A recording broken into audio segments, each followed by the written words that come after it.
Hello guys, আসসালামু আলাইকুম। আপনাদের সামনে আমি আজকে নতুন একটা ব্লগ নিয়ে আসলাম।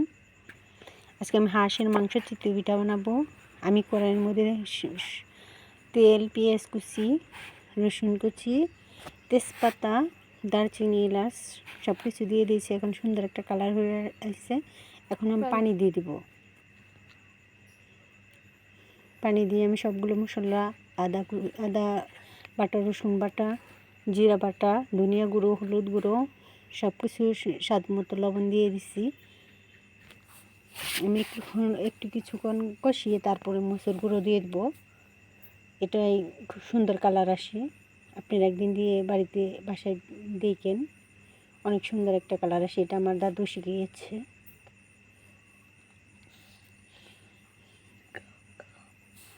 তারপরে আমি মশলাটা সুন্দর করে কষাবো। কিছুক্ষণ পরে আমি মাংসটা দিয়ে দিব। এখন আমি মাংসটা দিয়ে মশলার সাথে সুন্দর করে ভালোভাবে মিশিয়ে নেব। সুন্দর করে মিশানো হলে কিছুক্ষণ নাড়াচাড়া করে মশলাগুলো আমি সব মিশিয়ে নেব। আমরা গ্রামের মানুষ মাটির চুলায় রান্না করি। এখন রাত হয় নাই, মাগরিব আজান দিবে। এখন ঢাকনা দিয়ে ঢেকে এই যে আমি প্রায় কষানো শেষ। আমি 30 মিনিট পর আপনাদের সামনে ঢাকনাটা গুছিয়ে দেখালাম। দেখেন কালারটা কত সুন্দর আসছে। তারপরে আর কিছুক্ষণই করে আমি ঝোলের পানি দিয়ে দেব। ঝোলের পানি দিয়ে আমি ঝোলের পানি দিয়ে দিলাম। 10 মিনিট পর ঢাকনাটা খুলছি। দেখেন কালারটা কেমন হয়েছে। এখন আমার রান্নাটা শেষ। দেখেন কেমন কালারটা কত সুন্দর হয়েছে। এখন আমি বাটিতে বেড়ে নিচ্ছি।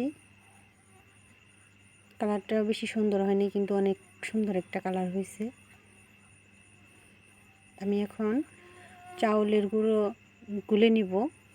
আমার পরিমাণ মতো আমি নিলাম। চিতই পিঠা বানাবো, হাঁসের মাংস আর চিতই পিঠা। আপনাদের দাওয়াত রইল, আপনারা সবাই আসবেন। হালকা কুসুম গরম পানি দিয়ে আমি গুলাটা সুন্দর করে ভালোভাবে গুলে নেব। তারপরে দেখেন আমি পিঠাটা দিলাম।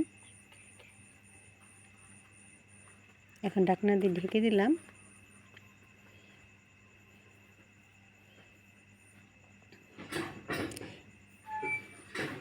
জানি না কেমন হবে।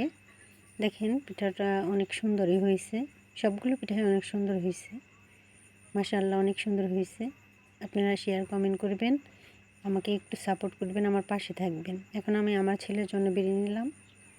আমার ছেলেকে খাইতে দেবো। আমার শাশুড়ি এবং মেহমানরা সবাই খাইছে, ওইটা আমি ভিডিও করি নাই।